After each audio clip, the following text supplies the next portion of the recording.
So one day I pull back in at home in this old beauty and go to throw her up into park, and the shifter lever is just flopping around. So when I got out and took a look, it became pretty apparent why that is. So this is the transmission shifter cable. This end attaches to your shifter lever, and the dash there, and then the cable runs underneath your carpet down to that gasket there, which is where it seals it up, where it goes through the floor. And then the rest of it comes out underneath the vehicle, and this end attaches to the actual transmission. So whenever you shift your lever in there, it then moves the lever that's underneath on the transmission and puts it into whatever gear you want it to. So I go to the local auto parts store and have them order me a new one.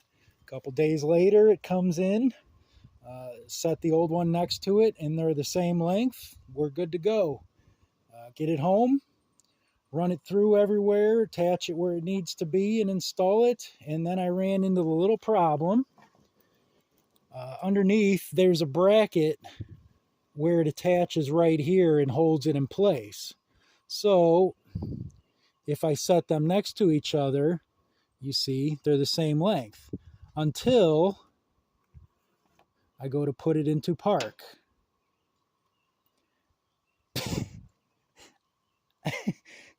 I don't know if my neighbors can hear when I raise my voice out here, but if they can, they sure learned a little lesson in how we cuss back in Illinois. There's a little bit of play here. This clip comes off and it allows you to adjust the length because every vehicle is a little bit different. But it only gives you about a quarter of an inch of play, not this full inch or more that this is. It didn't, so it just would not reach. I had to call up the Chevy dealership and have them order me the right part. Now, the reason why this happens is that when you go to an auto parts store, they ask you what the make and model of the vehicle is, and then any pertinent information like, the size of your engine, whether it's two-wheel drive, four-wheel drive, that kind of thing.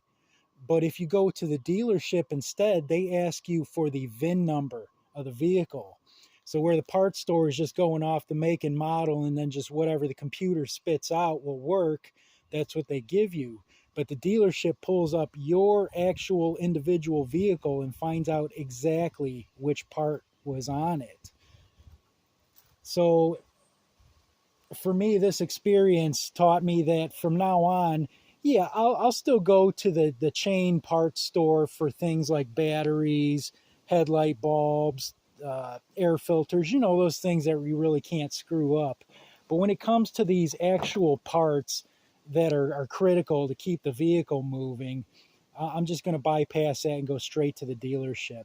It does cost a few bucks more, but they gave me the right part. I mean, how do you put a cost on how long your vehicle is down and not working?